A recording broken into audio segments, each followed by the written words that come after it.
Next theorem, if an and bn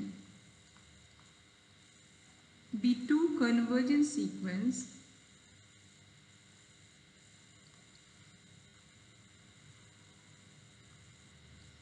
such that limit n tends to infinity an equal to L, limit n tends to infinity bn equal to m, then limit n tends to infinity an plus bn equal to L plus m. मतलब अगर आप दो sequence लिए हैं which are convergent a and b n, दोनों sequence का sum करके जो नया सीक्वेंस बनेगा उसका लिमिट हो जाएगा sum of the limits of individual sequence. ये प्रूव करना है. ये सब थ्योरम क्वेश्चन बनाने में बहुत काम आता है. ठीक है.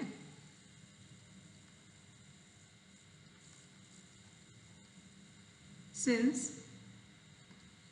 an tends to L and bn tends to m as n tends to infinity. So, from the definition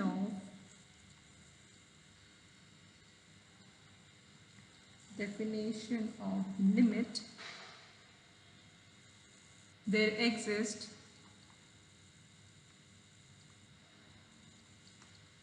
positive integers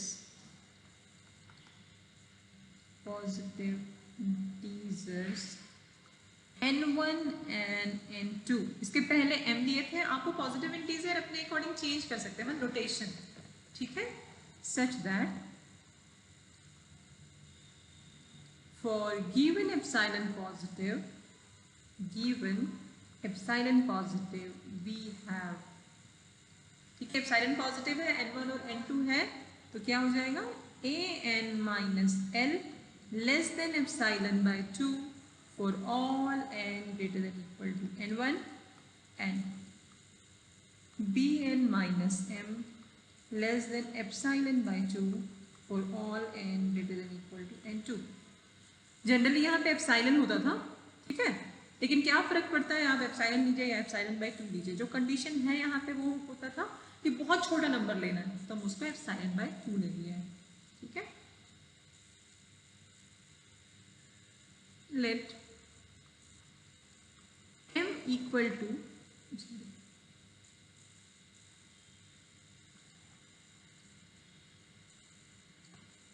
एक नया नंबर एज्यूम कर रहे हैं. Let n3 equal to maximum of n1, n2. ये n1 और n2 में जो maximum है उसको हम लोग ले रहे हैं n3. तो क्या रिप्लेस कर सकते हैं, इसको रिप्लेस कर सकते हैं n is greater than equal to n3, और यहाँ पे रिप्लेस कर सकते हैं n is greater than equal to n3. दोनों केस में सिमिलैरिटी आएगा, बस इसलिए कर रहे हैं. ठीक है. तो n3 equal to maximum of n1, n2. So this implies we have an minus l less than epsilon by 2 for all n greater than equal to n3, okay? And bn minus m less than epsilon by 2 for all n greater than n3. Now आपको बताना है कि an और bn को add करेंगे, नया sequence जो बनाएंगे उसका लिमिट l प्लस m होना चाहिए. तो क्या करते हैं, an प्लस bn, ये दोनों को सम कर रहे हैं, उसका लिमिट l प्लस m. ये जब सॉल्व करेंगे ये जीरो मिलना चाहिए या लेस देन एप्सिलॉन मिलना चाहिए, तब ना बोलेंगे कि इस सीक्वेंस का लिमिट ये है. तो चलिए इसको सॉल्व करके देखते कितना होता है. This can be written as an minus l plus bn minus m लिख सकते हैं. अब ट्रायंगल इनइक्वालिटी लगाते हैं. ट्रायंगल इनइक्वालिटी में क्या हो जाएगा, ट्रायंगल इनइक्वालिटी में होगा, ये होता है triangle inequality, a plus b is less than equal to mod a plus mod b. यहाँ पे a के प्लेस पे ये, b के प्लेस पे ये. सो an minus l plus bn minus m is less than equal to mod a n minus l plus mod b n minus m। ठीक है, अब mod a n minus l epsilon by 2 से छोटा है तो यहाँ पे जो इक्वल साइन है ना वो कट जाएगा। ठीक है, less than epsilon by 2 plus less than epsilon by 2। अब ये वैल्यू जो है this is equal to epsilon, तो ultimately mod a n minus l plus b n minus m less than epsilon. Condition क्या है? For all n greater than equal to n3। तो आप बोल सकते हैं, इसको सेट कर लीजिए फिर से, a n plus b n minus l plus m is less than epsilon for all n greater than equal to n3। ठीक है, यही प्रूफ करना था। इसका मतलब this limit n tends to infinity a n plus b n equal to l plus m, hence the theorem.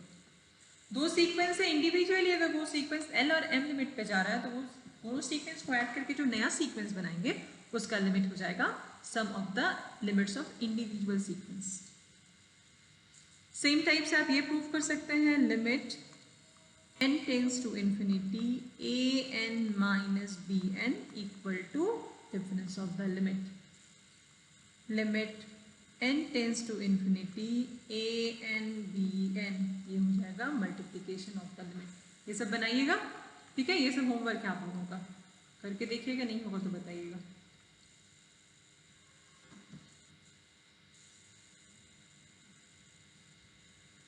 एक और है इससे रिलेटेड, अगर आपके पास a n upon b n, ठीक है, ये limit n tends to infinity a n upon b n this is equal to l upon m। Condition है कि m नॉट इक्वल टू 0। थोड़ा सा बस एडजस्टमेंट करना है, ऐसा नहीं कि समझ में नहीं आएगा, समझ में आ जाएगा।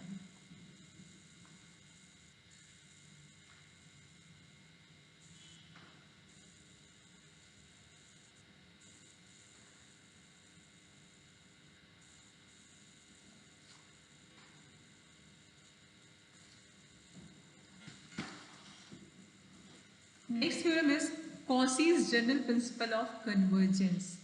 तो कभी कभी एग्जाम में आता है state and proof Cauchy's general principle of convergence, तो आपको स्टेटमेंट याद रहना चाहिए। ठीक है, ये है Cauchy general principle of convergence.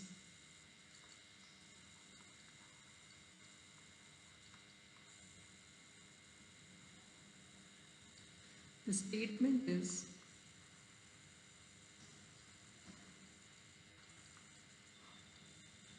the necessary and sufficient condition, the necessary and sufficient condition for the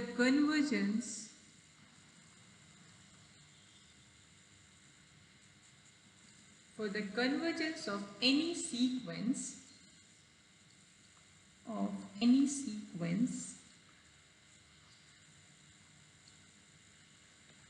an is that corresponding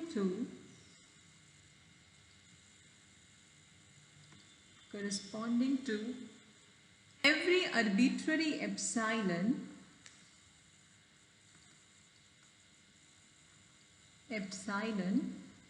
there exists a positive integer m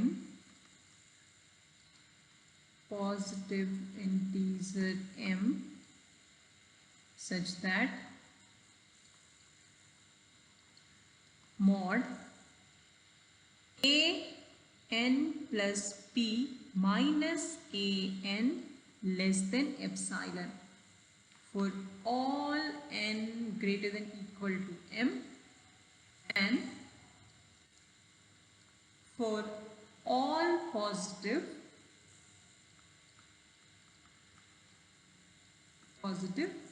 integral values of p, ठीक है। अब ए n plus P को कहीं कहीं पे देखिएगा, ये जो थ्योरम है ऐसे स्टेट किया गया है, a m minus a n, ठीक है। एन प्लस पी को वहां पे एम भी लिया गया। तो रिपीट कर रहे हैं, the necessary and sufficient condition for the convergence of any sequence a n is that corresponding to every arbitrary epsilon positive, आपके पास एक m होना चाहिए और ये रिलेशन सेटिस्फाई होना चाहिए। ये दोनों साइड से ट्रू है। अगर ये रिलेशन सेटिस्फाई कर रहा है और आपको कोई इंटीजर m मिला है तो वो सीक्वेंस कन्वर्जेंट होगा। तो हमको ये प्रूव करना होगा। First part necessary and the second part sufficient, ठीक है। तो नेसेसरी पार्ट का एक अलग एजम्पशन होगा और अलग प्रूफ सफिशिएंट पार्ट का एजम्पशन उसका रिवर्स हो जाएगा, ठीक है। जो प्रूफ किए हैं उसको एज्यूम करेंगे, ठीक है। चलिए देखते हैं कैसे बनाना है। नेसेसरी पार्ट या necessary condition.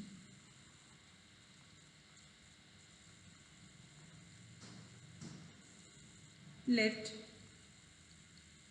A N B A convergent sequence, ठीक है। Late A N B A convergent sequence या convergent sequence and L be its limit। L इसका लिमिट, इसका मतलब क्या है, limit n tends to infinity, और you can say that this un tends to L as n tends to infinity. इस line का मतलब है कि un का जो लिमिट है वो है L। अब L अगर लिमिट है तो from the definition of limit we must have mod a n, okay, this is not un, a n, we have a n minus l less than epsilon by 2 for all n greater than equal to m। एक m मिलेगा, ठीक है। given epsilon positive we must have mod a n minus l less than epsilon by 2।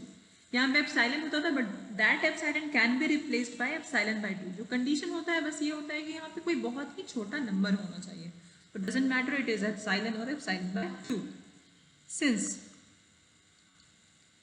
n plus p definitely it will be greater than m, therefore देखिए यहाँ पे mod n minus l is less than epsilon by 2 है for all n greater than equal to m। जो n में हम p add किए, ठीक है। यहाँ पे n में अगर जैसे p ऐड करेंगे वो क्या होगा, m से बड़ा होगा।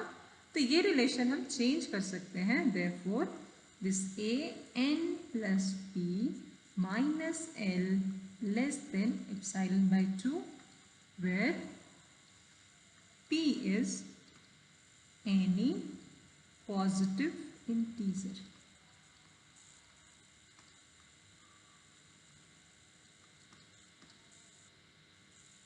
therefore a n plus p minus a n, this can be written as a n plus p minus l plus l minus a n। l add किया, l सब्ट्रैक्ट किया, तो this can be written as a n plus p minus l, this is minus a n minus l, ठीक है। Triangle inequality लगाते हैं, this will become mod a n plus p minus l plus a n minus l। अब देखिए यहाँ पे ये वाला जो पार्ट है this is less than epsilon by 2 and this part is also less than epsilon by 2, तो this is epsilon by 2 epsilon by 2। यहाँ पे ये साइन नहीं लगाया है, ठीक है, ये माइंड करिएगा, मतलब एग्जाम में ये मिस्टेक नहीं होना चाहिए, ये इंपॉर्टेंट है। This will be, this is less than epsilon by 2 plus epsilon by 2, this is epsilon, so mod a n plus p minus a n less than epsilon for all n greater than equal to m and p is any positive integer। ये हो गया आपका necessary part, ठीक है। ये जो condition है देखिए फिर से बता रहे हैं, this mod n minus l is less than epsilon by 2 when n is greater than equal to m. Suppose ऐसा हुआ कि n का वैल्यू हम 5 लिए और m का वैल्यू लिए हैं हम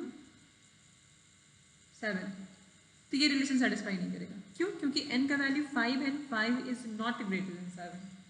ठीक है, लेकिन ये रिवर्स कर दें, अगर n का वैल्यू 15 ले लें, ठीक है, तो ये वाला रिलेशन सेटिस्फाई करेगा. इसलिए यहाँ पर लिए है n प्लस p, मतलब n में कोई एक नंबर और ऐड कर दे रहे हैं तो डेफिनेटली वो m से बड़ा हो जाएगा, क्योंकि n m से ऑलरेडी बड़ा है और आप n में फिर नंबर ऐड कर रहे हैं तो बड़ा होगा.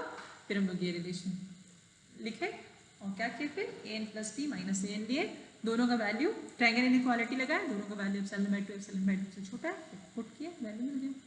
ये हो गया आपका नेसेसरी पार्ट. नेक्स्ट देखते हैं सफिशिएंट पार्ट. ठीक है, sufficient condition. Sufficient condition, sufficient condition में क्या करना होगा? सफिशिएंट कंडीशन में हम लोग देखेंगे, अब रिवर्स ले लेंगे. रिवर्स का मतलब क्या होगा? ये एज्यूम करेंगे और प्रूव करेंगे कि एन कन्वर्जेंट है.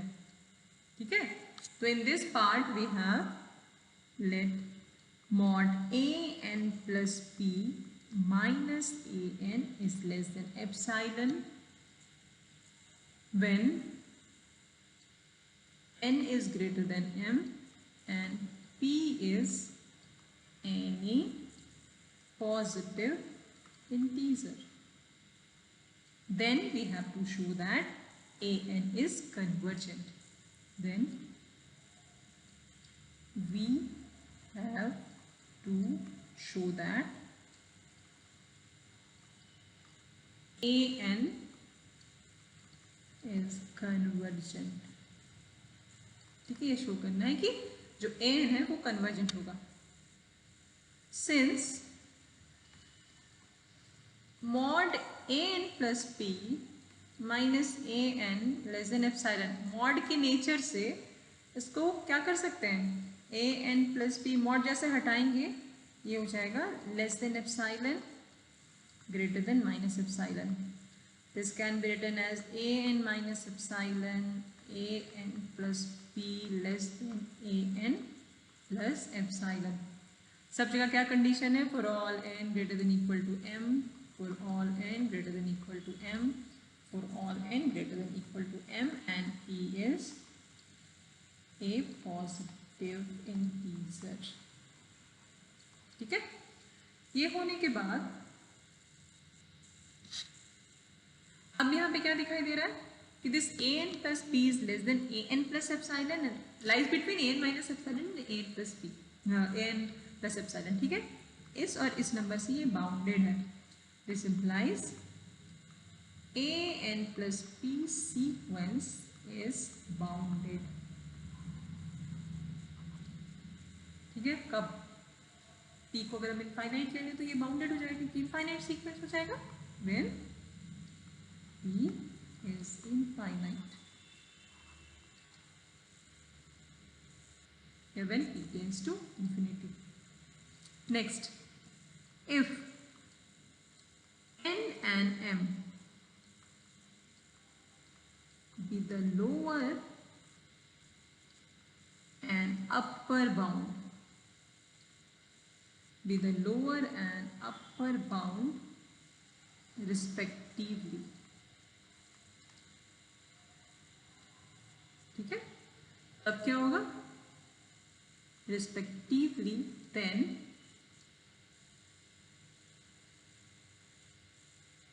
n is greater than equal to un minus epsilon and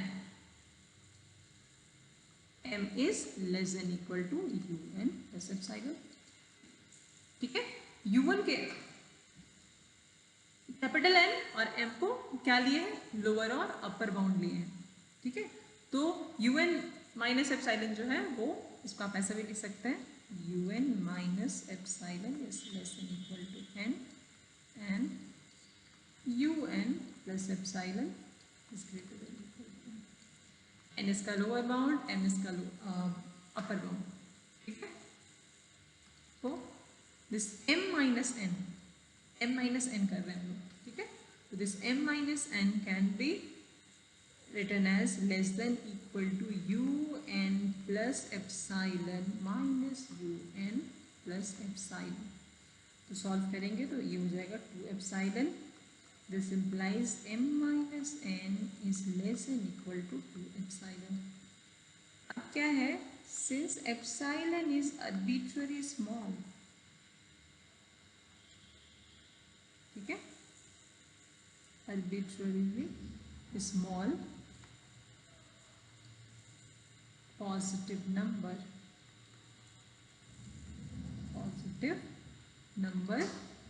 therefore the difference must be, therefore m minus n definitely equal to 0, that is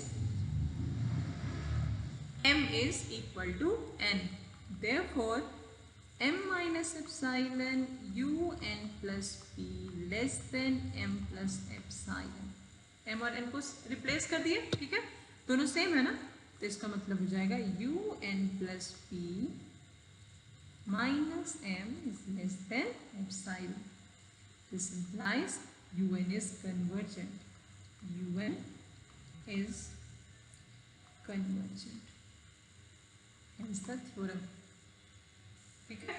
अच्छा, आई थिंक यहाँ पे थोड़ा डाउट हो रहा होगा m माइनस n कैसे ये लिए, ठीक है, एक्सप्लेन करते हैं। देखिए यहाँ पे दिखाई दे रहा है n और यहाँ पे दिखाई दे रहा है m, दोनों को अगर हमको सब्ट्रैक्ट करना है तो इनइक्वालिटी को ना सेम करना होगा, एक साइड ये लेस देन इक्वल टू है, दूसरे साइड ये ग्रेटर देन इक्वल टू है, ठीक है। तो यहाँ पे हम क्या करते हैं, इसको आप माइनस कर दीजिए। चलिए देखते हैं यहाँ पे इसको एक्सप्लेन करते हैं, ठीक है। क्या था मेरे पास, un minus epsilon, this was less than equal to n, ठीक है। इसको रिवर्स करते हैं, ये हो जाएगा माइनस un, जैसे इनइक्वालिटी चेंज करेंगे ना माइनस साइन से मल्टीप्लाई करते हैं, ये हो जाएगा प्लस एप्सिलॉन और ये हो जाएगा greater than equal to minus n, and we already having un plus epsilon, ठीक है, this is greater than equal to m। देखो तो ये इक्वेशन नंबर 1 है, दिस इज 2, दोनों सेम टाइप से दिखाई दे रहा है ना, एक ही साइड है, सब ग्रेटर देन इक्वल टू है, तो क्या करिए 1 प्लस 2 कर दीजिए। तो 1 प्लस 2 करेंगे तो क्या हो जाएगा un plus epsilon minus un plus epsilon, this is greater than equal to m minus n, sorry m minus n। तो आप बोल सकते हैं कि m माइनस n, ये देखिए un कैंसिल हो जाएगा, this is less than equal to u epsilon, यही चीज़ आया, ठीक है। मतलब ये आने के पीछे इतना सारा कैलकुलेशन है। जब भी इनइक्वालिटी को ऐड या सब्ट्रैक्ट करते हैं सब एक साइड लेके आते हैं, मतलब एक नेचर का होना चाहिए। इट्स लाइक हम लोग जब अलजेब्रा पढ़ना स्टार्ट किए थे, x plus y minus 3x plus 4y ऐसे रहता था, तो क्या करते थे, सेम नेचर वाले को एक साथ ऐड या सब्ट्रैक्ट करते थे। इसी टाइप से यहाँ पे भी अगर expression less than equal to है और दूसरा expression greater than equal to है तो आपको कन्वर्ट करना पड़ेगा either by multiplying minus sign, ठीक है, रिवर्स करना है तो माइनस साइन से ही मल्टीप्लाई करते हैं, ठीक है। तो आई थिंक अब समझ में आ गया होगा, यहाँ माइनस साइन लिया, ठीक है, 2 एप्सिलॉन हुआ, एप्सिलॉन बहुत छोटा है इसलिए हम लोग उसको 0 पुट कर सकते हैं, इसलिए m इक्वल टू n हो जाएगा। जैसे m इक्वल टू n होगा ये वाला, ठीक है, जैसे m इक्वल टू n होगा हम लोग क्या करेंगे, फिर m के प्लेस पे n पुट कर देंगे, तो ये हो जाएगा ये m minus epsilon, this lies between m plus epsilon, hence un is convergent।